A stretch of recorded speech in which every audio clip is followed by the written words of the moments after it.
Okay, welcome to another episode of Cine-Lit. My name is Adam Marsh and I am joined by my resident experts, Darrell Buxton. How are you doing, Darrell? I'm good, thanks, Adam. Ready to go on this one, and hello to everyone listening. Yeah, so we are talking RKO today, RKO Studios, one of the big five Hollywood studios of the golden age of Hollywood, from the late 20s, 1929, through to the 1957 when they finished. They were making some of the best movies cinema's ever seen.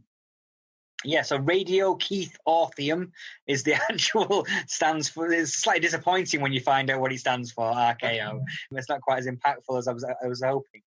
But yeah, they began in 1929 making movies with two musicals.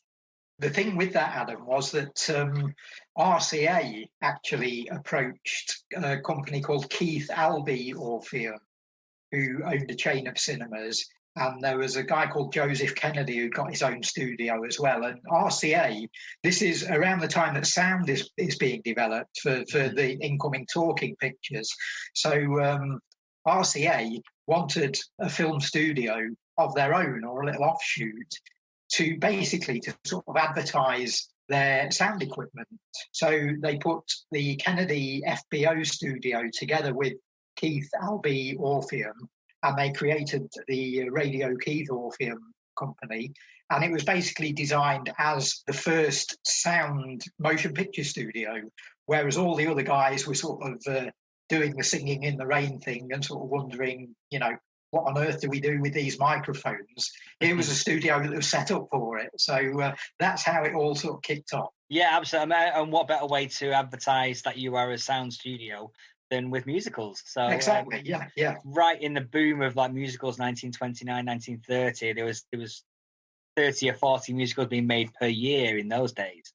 But they kicked off. They had a big hit, their first big hit, with Rio Rita, notable for being filmed in 2-color Technicolor for the finale. So way back in 1929, sound, color, everything that would expect from a modern movie, there it was, RKO. They were making movies in those late 20s, early 30s. One of the things I found interesting when I was doing a bit of research about this, I just assumed musicals were popular from the get-go through to the 1950s when they started to peter out. But in 1931, there was a proper boom and bust period in musicals. And where 29 and 30, it was like, I say, 30 and 40 musicals being made a year, and it's like something like 12 made in 31. Appetite for it dropped suddenly, which put them in a bit of a pickle, and they were struggling to find a hit movie in 1931. And we've talked about this previously on other podcasts, about how Hollywood back in the day were not averse to hiring very young people, relatively young people, to be in charge of their studios. And RKO made the decision in 1931 to hire David O. Selznick as a production chief at the age 29 years old. 29, Darrell. Half my age, just about, yeah.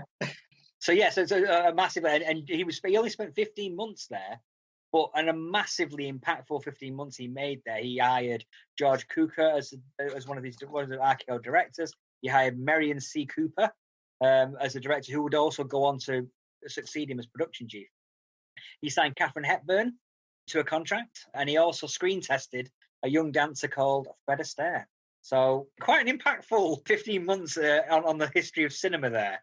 Yeah, definitely. During that, we come to the first huge success for RKO, huge in more ways than one. We're talking 1933. We're talking a little-known actor called King Kong, who emerged onto cinema screens there with a massive worldwide hit for RKO. The studio had been going for sort of four years or so then, and Kong had been in development for a while. A pioneering production in many ways, pioneering in its use of stop motion, pioneering in its scope as well. I mean, the idea of doing this kind of film in 1931, 32, 33, during the development of it, was pretty much unheard of in that period. Yeah, absolutely. This was something where they were sort of pouring resources into it. And while Kong was in development, they actually decided to make a whole other movie, The Most Dangerous Game, on the sets that they constructed. And it was almost done as a practice run. It was made as a sort of commercial movie in its own right, but it also gave the Kong team a chance to just check sort of camera setups and angles and check that all the sort of island settings and everything looked okay. So this is how big this film was for them. And one of the things that occurred to me as I was watching it again this week was it was very much a pre-code movie. Oh, yeah.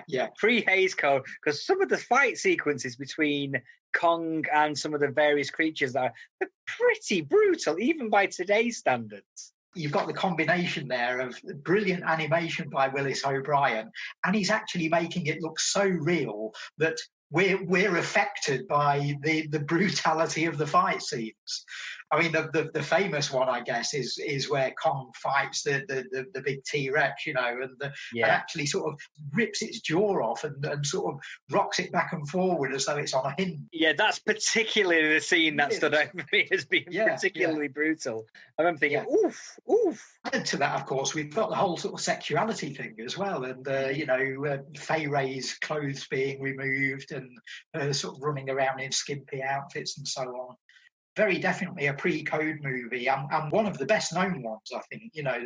Perhaps the film from the pre-code era that sort of pushes the boundaries of the code that people know best. Yeah, definitely. I mean, it holds up remarkably well for a movie that's like nearly 90 years old now. Well, it's just a great story, and this is the thing about a lot of RKO's product is they were very, very good at just telling the story, and anything else that came, any sort of technical skill or great acting performances or great direction or great camera work, they were there to enhance the great storytelling. And this is evident in Kong because it is just a brilliant adventure story. Of course, at the start of the film, it also ties in with the contemporary scene because it's very much rooted in the Great Depression. The character of Dan Darrow, played by Fay Wray, is a sort of down and out.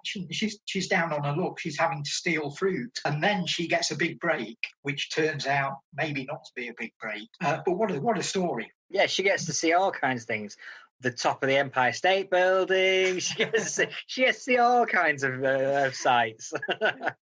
I guess it's one of those films where its reach has gone way beyond the actual film. And people know that movie, whether they've seen it or not. They know Kong swatting at airplanes on top of Empire State Building.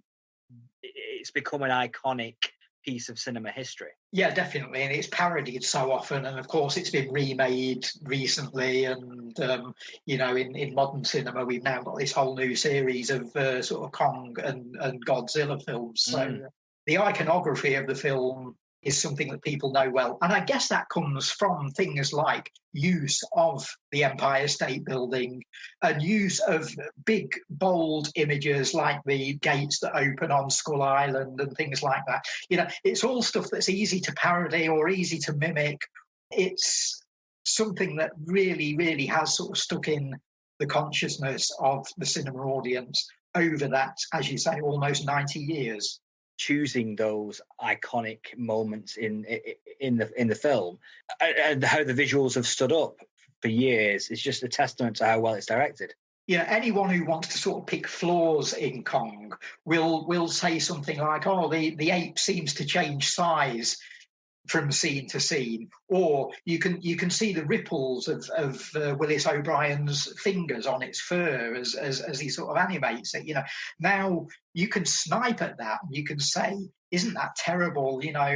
Couldn't they have done that better?" Well, A, I don't think they could have done it better at the time, and B, those things have almost been co-opted into the story. The fact that Kong may change size from scene to scene is almost as though you're seeing him through different points of view, and different people have got a different attitude to just how big he is, and you can sort of take that, and that really does sort of feed into the film. And then this whole sort of ripple effect on his fur, you can say, "Oh, that's a mistake by the animator."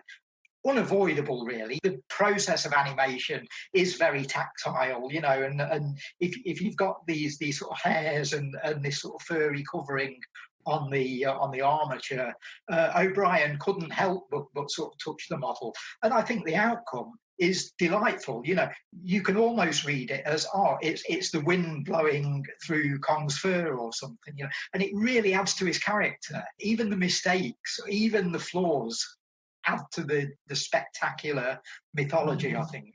Yeah, and also adds to the charm of it. I mean, you don't judge movies that were made 90 years ago by the same standards that you would judge a brand new movie. You just don't. And you shouldn't, really, because it's just not fair. And for me, watching that, I get more enjoyment of watching that than I do get of watching the remake of Kong, for instance, the Peter Jackson remake of it, where it's all digitized. It's not.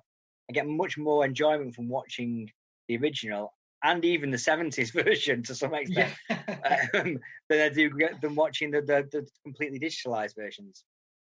Yeah. I think the recent attempt at Kong post Jackson, the Skull Island movie from a couple of years ago, is the one that sort of comes close to attaining that same sense of adventure and that same sense of fun, and give you something of the feel that audiences must have experienced on seeing Kong originally in the 30s. So, you know, it's proof that it can still be done, but I know what you mean. So they're a huge hit for RKO. Let's move on to their next. Obviously, they were still in the musicals game. They were still in the game of making stars, and they moved on to a duo of stars. Fred Astaire and Ginger Rogers became their staple of RKO musicals from the 1930s. They made 8 films during that period in the 30s. 8? Nine altogether, I think. Adam. 9 altogether, but I think there was eight in the 30s and early 40s, and then they came back in the 50s, didn't they? Did another one. Yes, that's right. Yeah. So during that period, you know, you didn't have to wait long for another Fred and Ginger movie, you know. But I guess the one we're going to talk about today is Top Hat. Yeah, which is probably the best of the 9, I think. It was certainly the most successful box office wise for them, for RKO, and it probably highlights their characters the best in that movie. I've seen this film twice before. I'm not a fan, Darrell. There you go. I'm going to put it out there. I'm not a fan of Fred Astaire. Why not? I just don't like him. I just don't feel like he's the guy I want. I'm a Gene Kelly guy. You know, when it comes down to musicals and dancers, I like Gene Kelly. Gene Kelly's one of my favourite in the whole musical spirit. And I think the way he dances is quite physical and quite impactful. Whereas Fred Astaire, he's as light as a feather. He's very dancery, I guess. And it's not quite up my street. There you go. I'm going to put it out there. Controversial, possibly. It is. Yes, it is. I think the thing with Fred Astaire is you have to sort of see him as, in terms of influence, you know, you know, again, these films are sort of 85 years old now, and so we're watching a dancer from that long ago. And since then, of course, you know, we've had Gene Kelly, we've had Cagney, as we mentioned the other week, we've had people like Christopher Walken, Michael Jackson, even, you know, sort of coming through and redefining what dance on film is.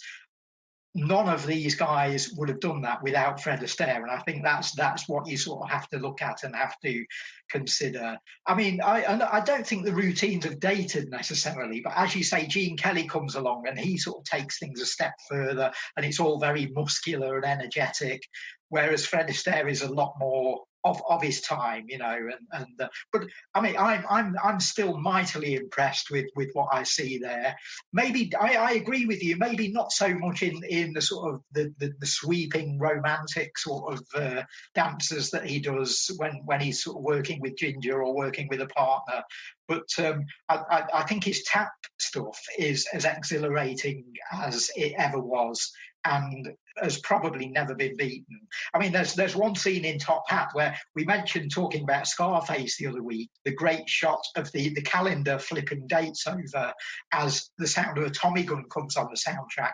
And interestingly, in Top Hat, there's almost an equivalent scene where Fred's doing a routine on stage, and he does this extraordinary sort of rattle of tap dancing while pretending to mow down the chorus with a cane, that he's turned into a sort of makeshift gun.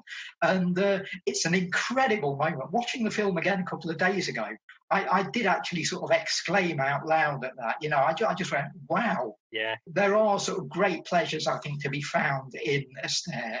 But yeah, I take your point. I think other people have sort of built on what the foundations that he laid down.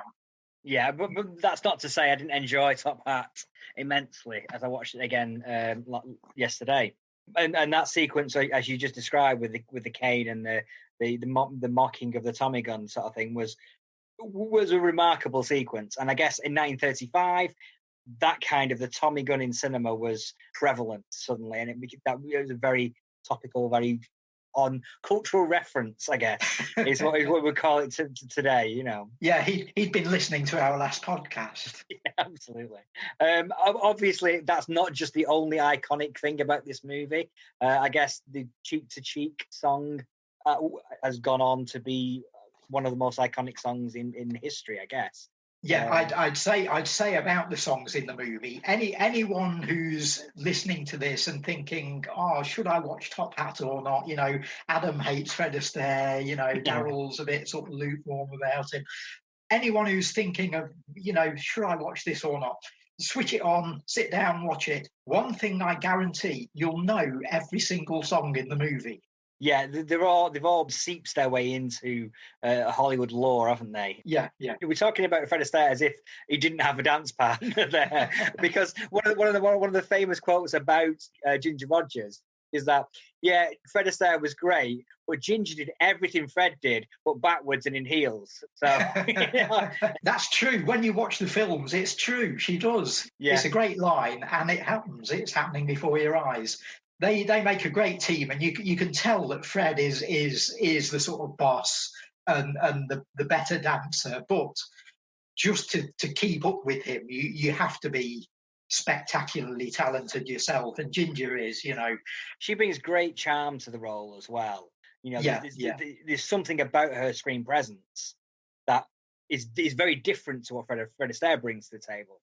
She's very much charismatic, purposeful. She has a presence about her on screen.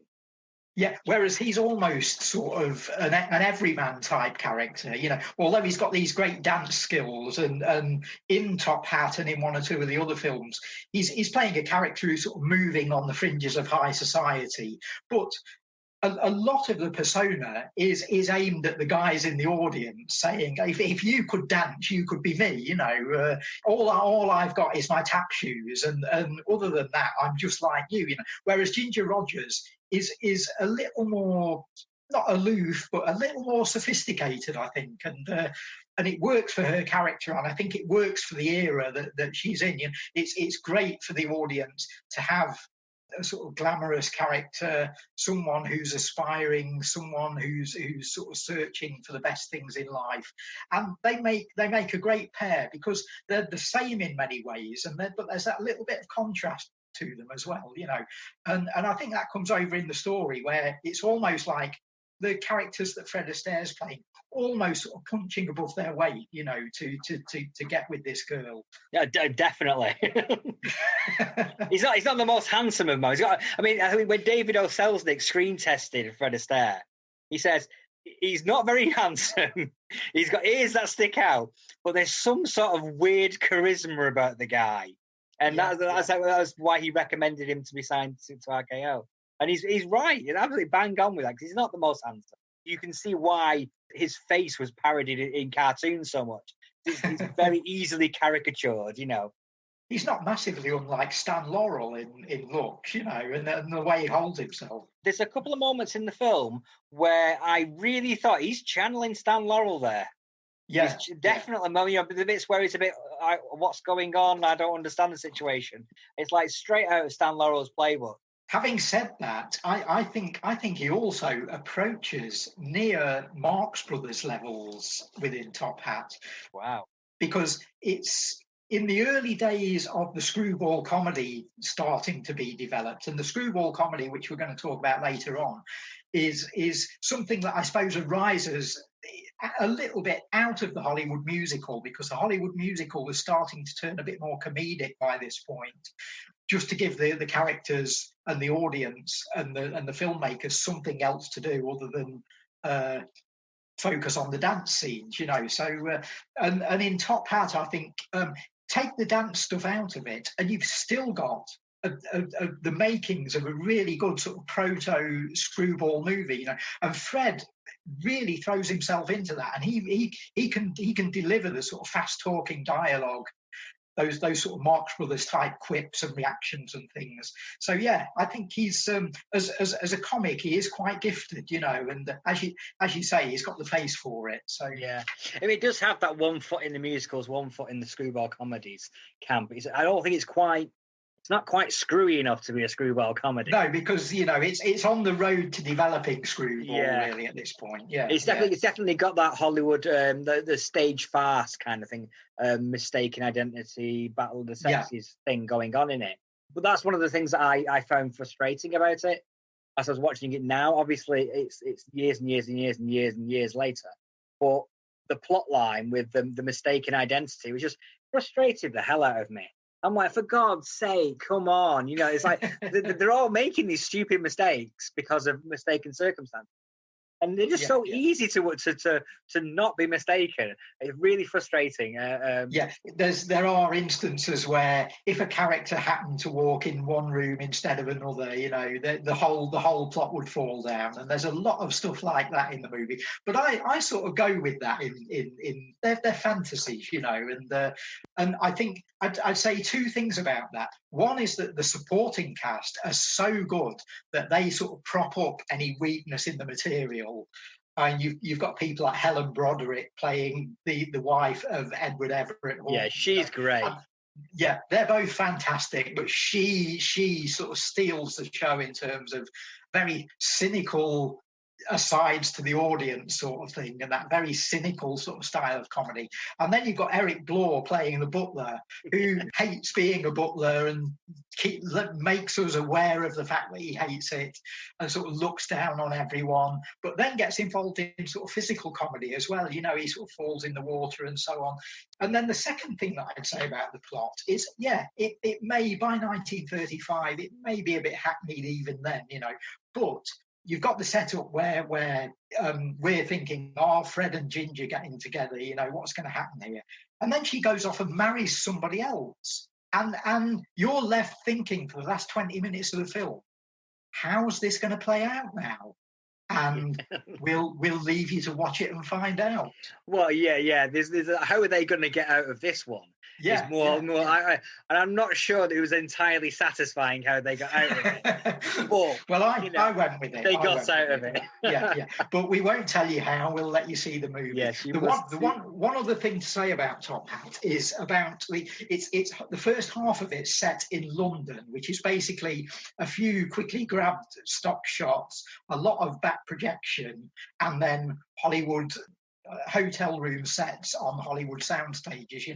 The second half of the film is set in, they describe it as Italy in the script, and what you get is one of these, what they called in Hollywood in the 30s, the big white sets, which were the massive sort of dance sets that you'd started seeing in Busby Berkeley films in the early 30s. Yeah. And then everybody making a musical was doing these incredible sort of Art Deco designs for the dancers to perform on. And here we get what they describe as Italy in the script. And it's basically Venice on a Hollywood soundstage, except it looks almost better than Venice. It's like this incredible Art Deco fantasy Venice that has to be seen to be believed. We're poking fun and poking fault at the plot and some of the characterization, but that's not why you're watching Top Hat. You're watching it for the amazing dance sequences, the amazing sets, and just the choreography and all that kind of stuff that you get in really, really great musicals, and this one has it. Definitely. Cool. And obviously, that we've talked about a little bit screwball comedy. That moves us on to our third film in this sort of like little jaunt through RKO, and we move into screwball comedies, which potentially reached one of their zeniths in the next movie we're going to talk about, Bringing Up Baby, 1938, Howard Hawks' screwball comedy, described at the time as a reviewer as the screwiest of all screwball comedies. Yeah, well, we've got Katharine Hepburn and Cary Grant teamed up here, and they were two stars that had really been made by RKO. You know, they were sort of loaned out to other studios occasionally, as happened under the contract system, but they were sort of RKO born and bred. You know, and pitting them together in this movie, you know, they make a great comedy team. You know, they really play off each other very well. Yeah, it was the second time that they've been paired together. They did a film called Sylvia Scarlett, didn't they? Yes, previously, yeah. But this was the first one. I find it absolutely fascinating, this period. I think Katharine Hepburn's a really, really fascinating woman, particularly in Hollywood at that period, particularly at the lengths that she went to improve her career and protect her career during this period. Yeah. She's almost unique in she's you know, she's one of those actors who sort of developed their own persona and stuck with it, you know. And you know, she's not a conventional glamour girl sort of thing, you know. And she's not a conventional comedian as such, you know. She could play dramatic roles equally well. But she's sort of somewhere in the middle. She's found her own little niche. You know, she's Katharine Hepburn, and not many actors or actresses are capable of actually finding exactly what she found there and sort of creating this very, very individual persona, which audiences obviously then got to know and love. And so they'd come along and see her films, sort of knowing what they were going to get, but knowing that it was going to be high quality. Another interesting thing I didn't realise at the time was that Bring a Baby was a flop. Yes, it was, yeah. And the reason it was a flop was laying squarely at the feet of Katharine Hepburn, because you know, Cary Grant was a huge star, he'd done loads of hits.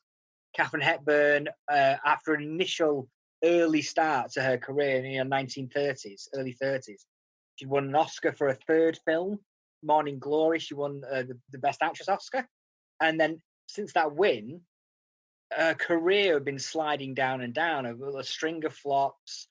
Got to the point where the Theatre Owners of America described her as box office poison. Katharine Hepburn as box office poison. And one of the main reasons they did was because this film flopped, Bringing Up Baby, in which she's brilliant in it. And it's gone on to become rightfully lauded as one of the greatest films in screwball comedies, but one of the greatest comedies of all time. And the fact that it flopped so hard that she had to basically buy her own contract out of RKO and resurrect her own career outside of the studio system, with the Philadelphia story, where she got the rights for that. She developed the project, sold it to MGM under the proviso that she could get the top line cast that she wanted, and that resurrected her career and won James Stewart his first and only Oscar. For all that to happen through her at that time, when many other Hollywood actresses wouldn't have taken those steps to protect her career, to improve her standing, it's a really unique situation. It really speaks to her historically really well. Yeah, you do get the impression that she knew how good she was, and damn the critics, you know. Yeah. And that you know, okay, if I've had a string of flops, I know I'm great, you know. And I think she would have thought that without any sort of boastfulness or any sense of self-importance. I think she was great, and she recognised that, and maybe she also recognised that she was a little bit ahead of her time. And that okay, I've had this string of flop movies. Bringing Up Baby's a great film, and even that can't sell tickets, you know.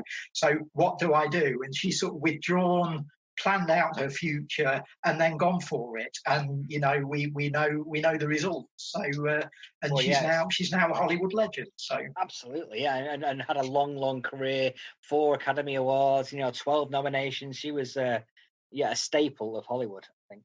Yeah, and yet that could all easily have not happened, you know, and it didn't happen for so many people. So, and as I say, it's not a case of sort of self-importance in her case, I don't think. It is simply a sense of I know I've got something that I can bring to audiences. I know I can get people to like what I do. And again, I think there's a sort of modernity to her comedy and her approach to acting.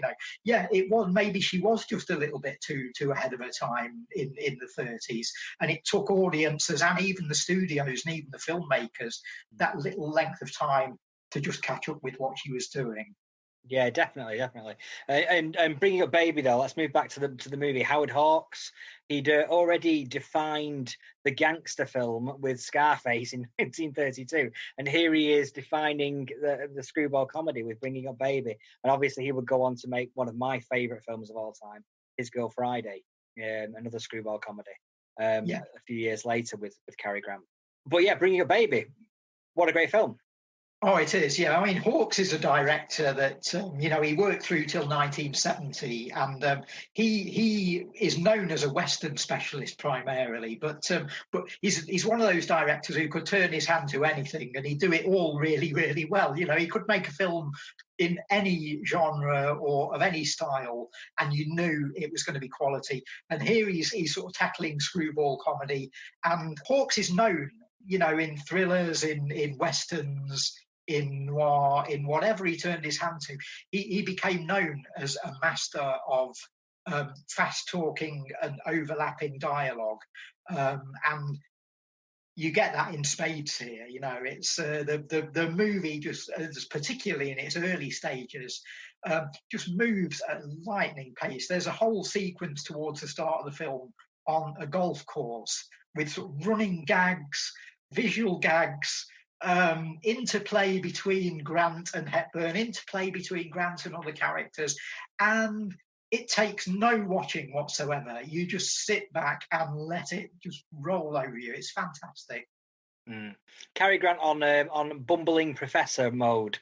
Yes, he is, which he could do very well. Yeah, he could do very, very well. Yeah, and a great little pairing between the two. Obviously, the modernity of Katharine Hepburn, as we've been talking about, clashing with the sort of like bumbling professor role. Yeah, he was they're symbolised, of course, by the fact that Grant's main obsession is the gigantic dinosaur skeleton that he's working on in the museum, and Katharine Hepburn's animal symbol is a leopard.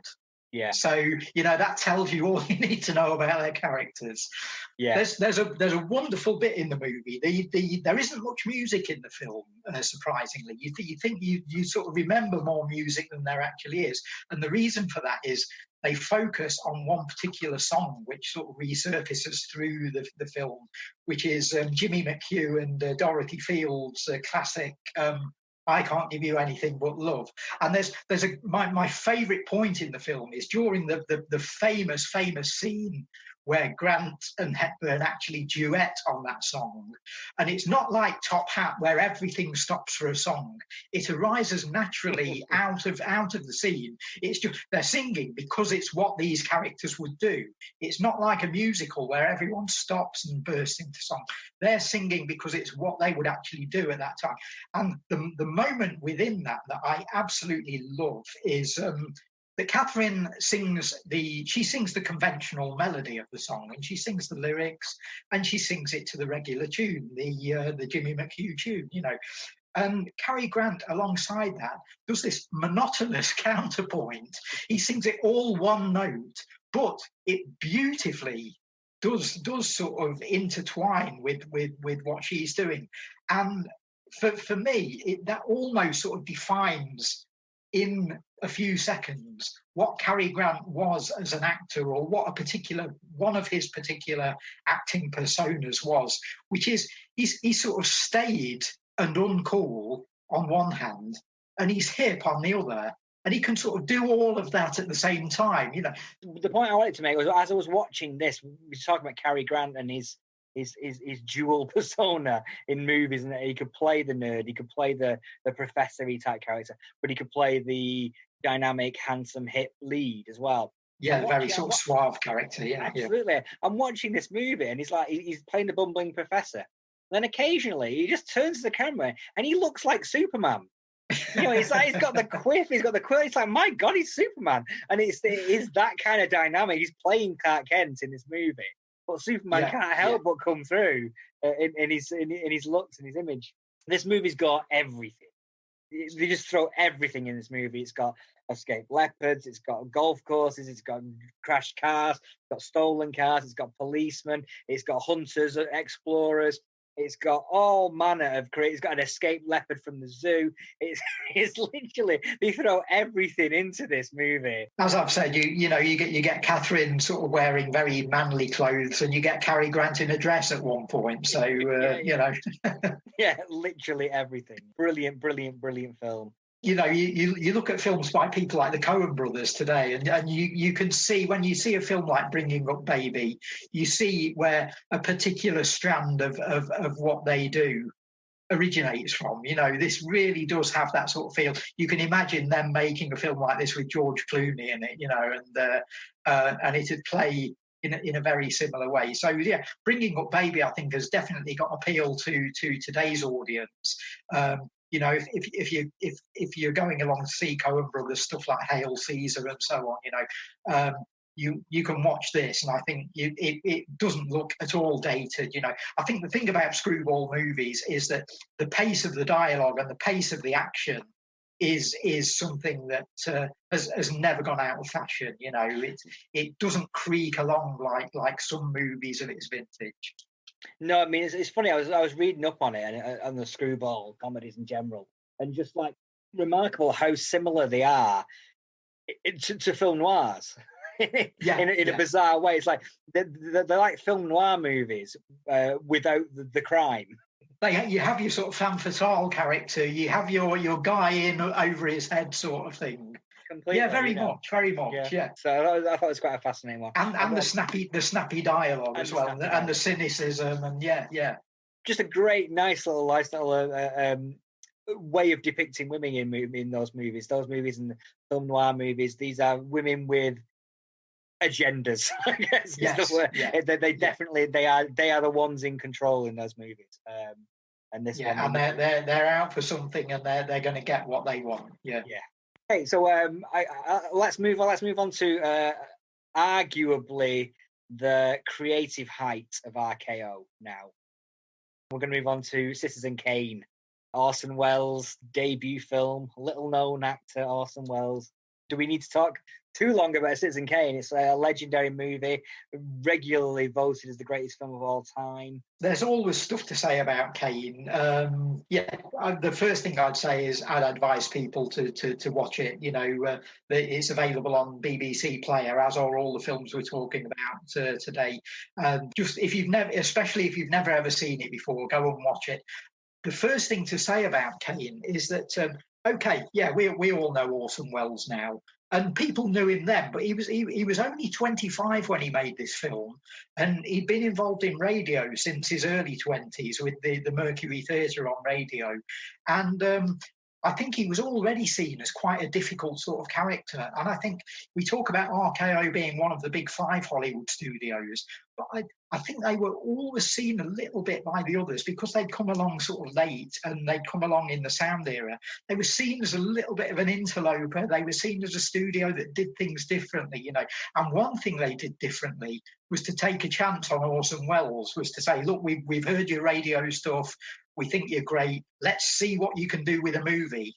And basically left him alone and said, yeah, we want to see what you bring to cinema, And what he brought was so much, maybe not innovation, but something new in the way that he'd sort of studied cinema of the 20s and early 30s and picked out all the bits that he liked about it. And then Citizen Kane is like a melange of all of the great things he'd seen. Some critics have had a dig at the movie over the years. There's always somebody out there who wants to have a go and knock it off its perch, And critics have sort of said, they always claim that it reinvents cinema and it is the great innovative movie. Well, what it's doing is it's taking Ziga Vertov's montage techniques, and it's taking ideas of using sort of deep focus in the camera work. And people have pointed out that the idea that you have a shot with one character looming large in the foreground and another way in the distance was actually being done in Lumiere films in the 1890s. Okay, all of that's true, but what hadn't been done before is for an artist to come along and put all of that together, and as one French critic said, to make meaning out of it, to do all these things, but to actually make them mean something in terms of propelling the story along and in finding meaning within that story. I suppose it's a case a little bit like the equally divisive career of Tarantino more recently, where he's known for sort of pulling bits of his own favourite movies out and actually almost remaking scenes from his own favourite films, in his case, rather than just copying the techniques, But the end result is how he puts all that together and how that then creates something new. And here's Wells doing that in 1941. And I think it's fair to say that the point that the fans and defenders of Citizen Kane make is true. It reinvented the cinema. I mean, it's obviously it's gone on to be the greatest hit. Well, it wasn't a big commercial success at the time.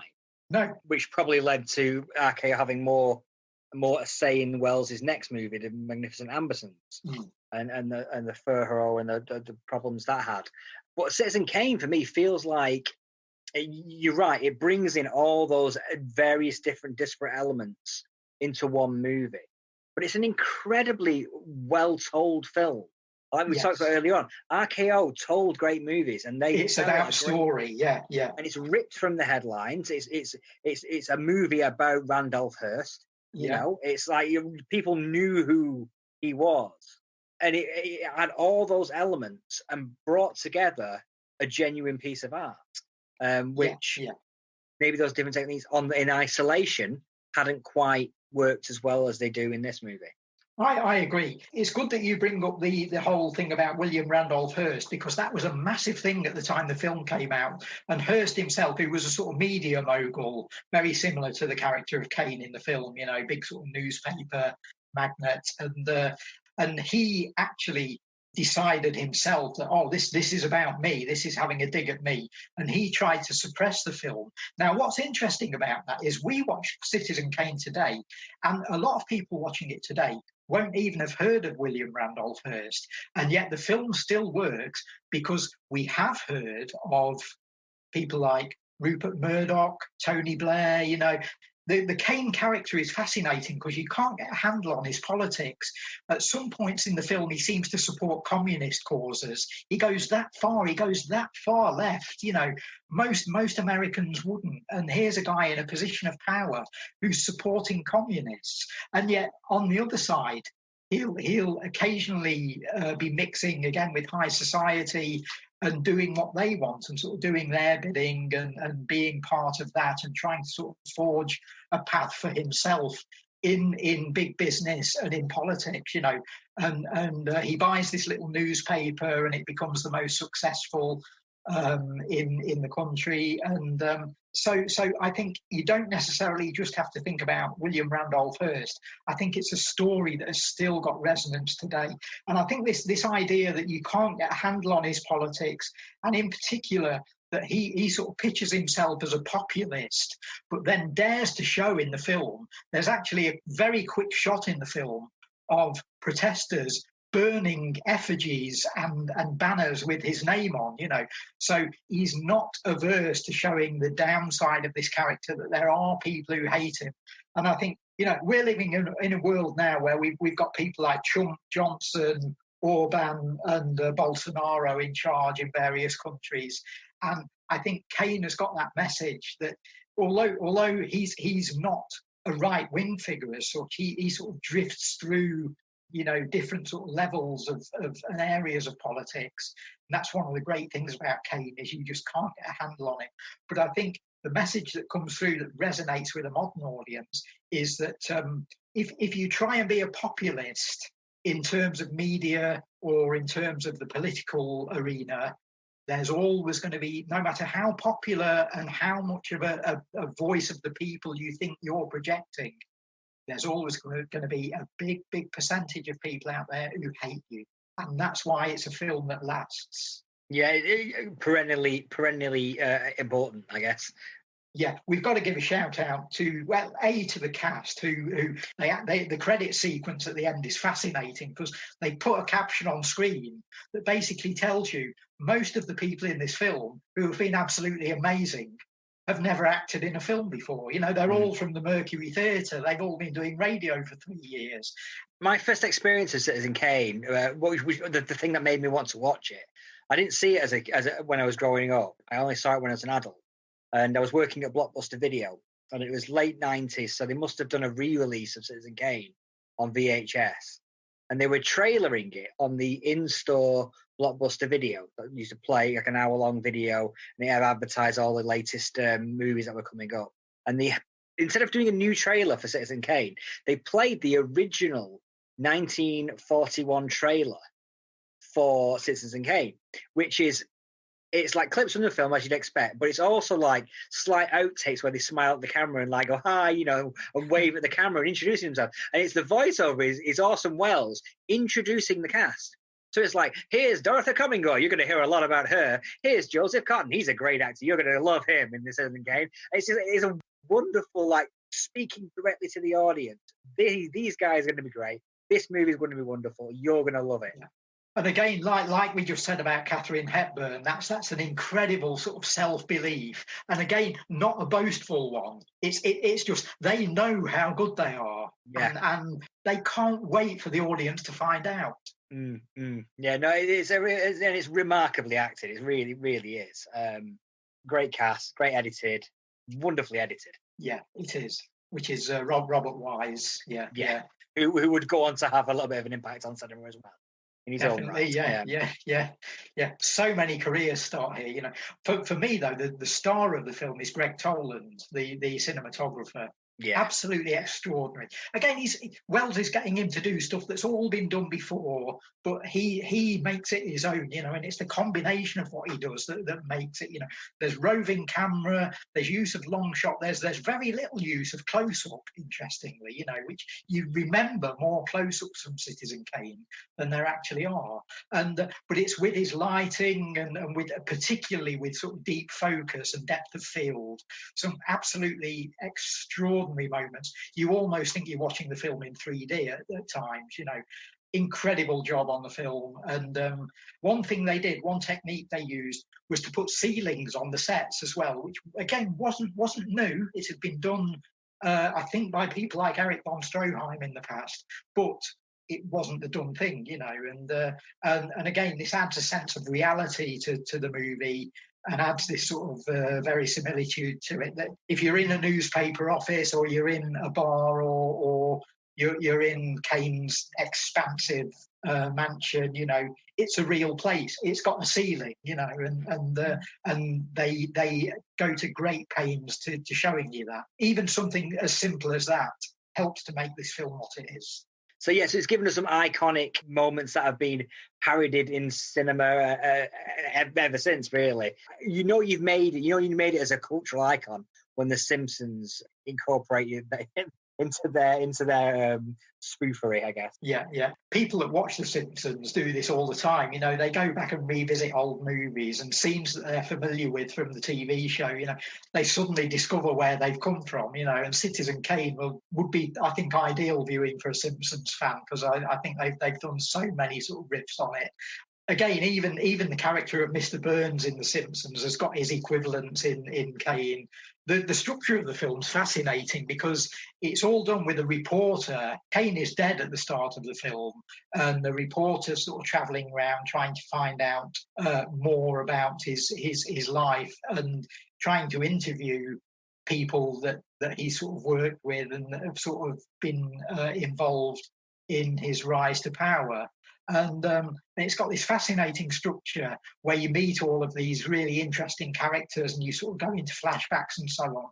And you were talking about how the film wasn't a sort of huge success when it came out. I think it got a few Oscar nominations, but I think it it won one for screenplay, I think. That's correct, yeah. And you can sort of watch Citizen Kane now and put yourself in the eyes of an audience in 1941, and where they were accepting of something like King Kong or Bringing Up Baby, which were innovative in their own way. I can see that an audience might have looked at Kane at the time and thought, this has just gone a little bit too far. This is too much for me to take in. I don't want to sort of say that audiences were less sophisticated, but I think the opposite's the case. But I do think it's an incredibly sort of busy and, again, fast-moving film, and you've got to work to keep up with it. That's the thing. And I think that's probably why it's such a big critical favourite, simply because it makes demands on its audience. And I think critics and filmmakers in particular love that. Yeah, and like we said earlier on, it's just like there was no stars in this movie. It was people you hadn't heard of. If you didn't know the Mercury Theatre, you didn't know the national furore over the War of the Worlds thing a couple of years previously. These were just a bunch of unknown actors. There was no Cary Grant, there was no James Stewart, there was no Katharine Hepburn, there was no star A-lister that I like their movies, I'm going to go and see this one as well. There was nothing for that. So you were taking a chance.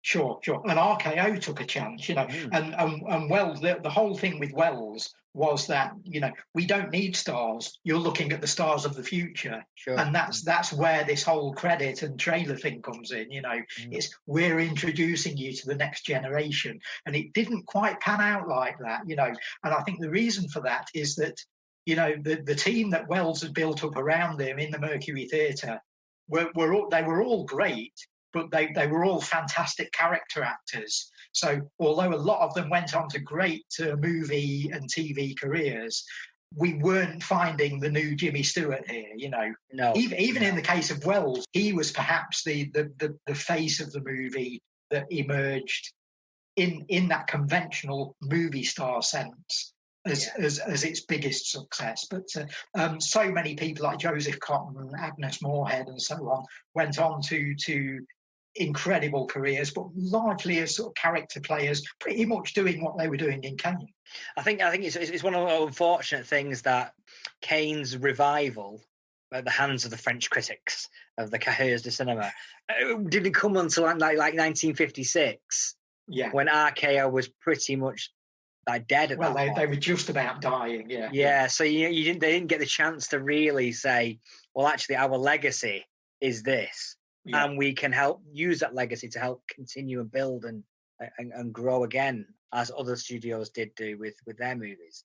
Like Universal with the Frankenstein, and they re-released those in the 50s to massive success. So it's slightly unfortunate, really, that we didn't quite pan out for RKO in the long run or the short run. So this movie was like $800,000 to make, so a fairly big budget movie at the time.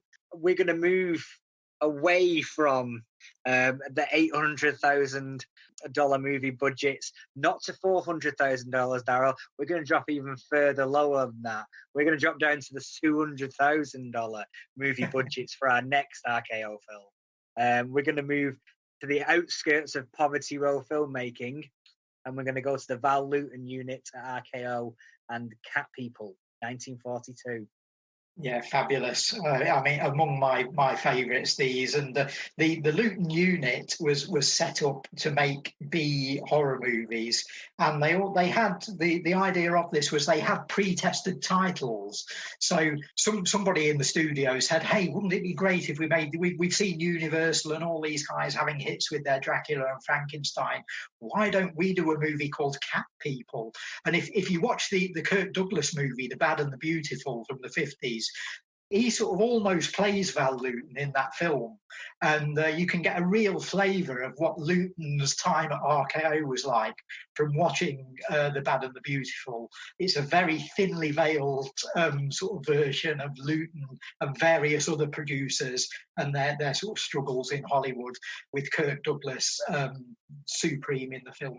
But the real Luton was saddled in 1942 with, can you make us some horror movies to go out on support with our A features, And he said yes, and they said, well, here, the first one's called Cat People. And he sort of rolled his eyes and what have I got myself into?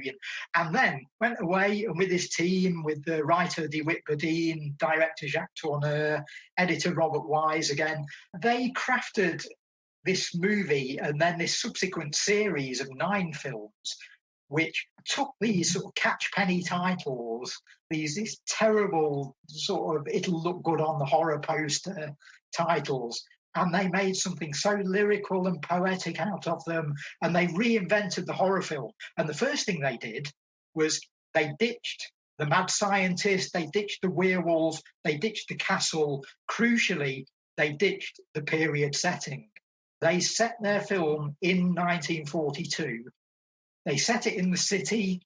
They had characters wearing contemporary clothes, doing jobs, going to see the psychiatrist, all the stuff that modern city dwellers in America would do. And they pitched in the middle of that a conventional horror movie plot about shapeshifters. But again, they're clever enough, and this could also come down to the low budget. They didn't have enough money to do what Universal were doing and turn Lon Chaney Jr. into the Wolfman. So they sort of leave the audience guessing. Does our character turn into a cat or not? Does she become a Black Panther or doesn't she? And it reinvented horror. And it not only did it create psychological horror, but it actually combined that with supernatural horror from the get-go. It basically says we've got this and we've got to make the best out of this. And the beautifulness of the way it's shot, the moody settings, the lighting is absolutely key in this film. Which lighting again, in particular brings in film noir, which you were talking about, how screwball comedy has got this crossover with noir. I think the Val Lewton movie showed that the horror film as such didn't really have a crossover with noir, but I think the Val Lewton movie showed that this new style of modern horror was arising at precisely the same time that films like The Maltese Falcon were starting to come out. So these two new genres of movie, film noir and this new type of horror, were being born at the same time, and they really fed into each other. Yeah, I mean, obviously the director of Cat People would go on to make one of the best film noirs of all times, Build Your Gallows High, or Out of the Past, if you want to go with a boring American title. Yeah, Jacques Tourneur did amazing, had a handful of films in his career, which arguably the best in the genre. You talk about Cat People, best psychological horror, best supernatural horror, Night of the Demon, absolute masterpiece. Build My Gallows High, masterpiece of film noir. And he knew how to light a set. He knew how to light a set. Brilliantly done. But Cat People, let's move back to Cat People. Massively influential. And brought horror into the modern day in a way that I think would have always happened at some point. But if you look back at cinema history, had Cat People not happened, would Rosemary's Baby 25 years later have been the film that did that? Because people, I think, would have just carried on. In fact, a lot of people did just carry on making period, vampire and Frankenstein movies. And Lewton really did pave the way there to say, look, horror films don't have to be about the Baron in the castle. They can be about the guy at the end of the bar that you're drinking in, or at the next table at the restaurant that you're eating in, and this is what his films did, and Cat People primary among them, the first one, and it's the first of this series of 9, and I think it remained the best of them, and it really did set the mode for what these films were going to be. Lewton then did sort of go back into and do period horror during the run, but I think that was just his means of sort of saying, well, yeah, we've proved that we can reinvent the horror film. Let's now try and prove that we can sort of do the traditional horror film and bring something new to that part as well. Constantly innovative, and I think it really does show right from this very first movie. Yeah, I mean, it's credited as like inventing the jump scare. Where would Hollywood cinema, where would horror cinema be without the jump scare now? Well, the term that's actually used, of course, everyone's using the term jump scare these days, but film historians for years have called that concept of something leaping out of the dark and surprising you out of nowhere. They've called it the bus, and the reason they call it the bus is because of a scene in Cat People involving a bus. Yeah. I've heard it referred to as the Luton bus before. The Luton bus, yeah. Yeah, and that's a remarkable sequence. And, you know, it's brilliant. Someone stalking somebody in the dark. Yeah, and then you have the jump scare of the bus turning up. Yeah, in fact, if you watch the 2000 movie Final Destination, the very first of the Final Destination films, not only does Kirsten Cloak play a character called Valerie Luton, so it tells you what the writers are doing there. You know, they actually put a literal bus scene in their movie as a coach comes out of nowhere at one absolutely shocking point in the film.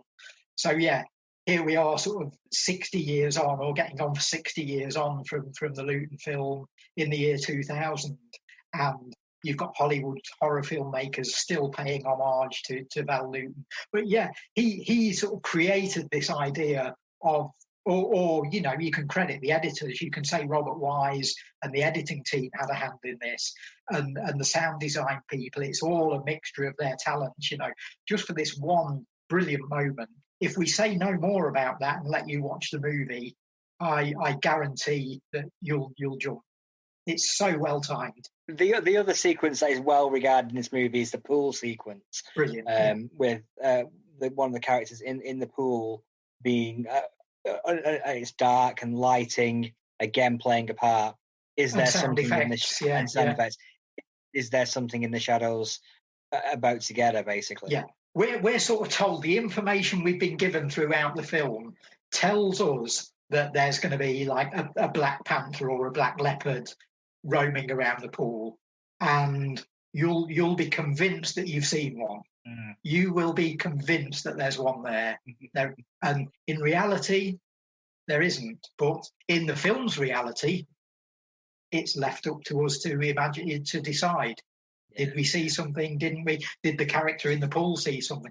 Oh, it's so brilliant, so well lit. And again, you know, could have been a scene out of a film noir. Another iconic thing that we need to talk about as well is the RKO logo. Oh yeah. With the radio tower on the earth. And it's just, again, another iconic piece of cinema. And again, one I think that's recognisable to people who may never have even seen an RKO film. Everybody seems to know the lightning flashes and the RKO tower. Obviously, whilst these were being made at a much lower budget than the top tier A-list movies, it probably did start to signify the end of RKO, that they were producing a lot more B movies than the other big five studios. They were relying on that a bit more than their big A-list productions. And then by the early 50s, they were in trouble. And by this point, you've got Howard Hughes was involved in the studio, which is never a good sign, you know. Another iconic piece of history of cinema, Howard Hughes. And again, another figure who sort of impacts a little bit on Citizen Kane. You know, you can see elements of the Hughes persona in there too. So interesting that he ended up buying the studio, you know. Well, that's our 5 films that we've gone through. Is there any other that you want to mention, Darrell, or just to give people a bit more of a broader... I'm just going to throw a few quick titles in and say to people, if you can find these, do. Armoured Car Robbery, directed by Richard Fleischer, 1951. Absolutely brilliant plotting of a crime drama. It's so tense and so exciting. It's 65 minutes long. It gets in and out. It's superb. There's a film called Bunko Squad from 1950, which I love. It's about an LA police department who are set up to raid fake seances. Amazing. And it's fantastic. What an idea. Whether this was really happening, I don't know. But yeah, this branch of the LAPD that go after mediums and charlatans, you know, brilliant movie. And then the third one I'll mention is, again, RKO, very innovative and always prepared to take a chance on people. And they took a chance on one of Hollywood's best remembered female directors, Ida Lupino. And among the films she directed in the early 50s, I recommend a great one called The Hitchhiker. So there's 3 from me. Oh, The Hitchhiker is great. We screened that at Quad a couple of years ago as part of the BFI thriller season that was playing out across the country. And a brilliant film, For me, I'm going to pick out 3 of the more heavier hitters. I mean, RKO, whilst doing their own things, also had a distribution deal in place with Walt Disney. So they were the studio that put out Snow White and the Seven Dwarfs. They put out Bambi. They put out Donald Duck, Mickey Mouse cartoons. They released so many of those, like hundreds of Disney cartoons. Yeah. Again, it's another great innovation from the studio. Why compete with Disney when you can get in on the action? Yeah, absolutely. And they were there co-producing Donald Duck and Mickey Mouse. You talk about biggest stars in Hollywood. There you go. You got Goofy. You've got Pluto. You got them all. I restricted myself from watching westerns for so many years. So I'm going to delve into some of the John Wayne westerns. She Wore a Yellow Ribbon is RKO. Yeah. I'm going to check that one out this week, I think, as well. And obviously the one we've mentioned already, Bill Gallows High, just a masterpiece of film noir. Robert Mitchum in priceless form. That's well worth checking out as well.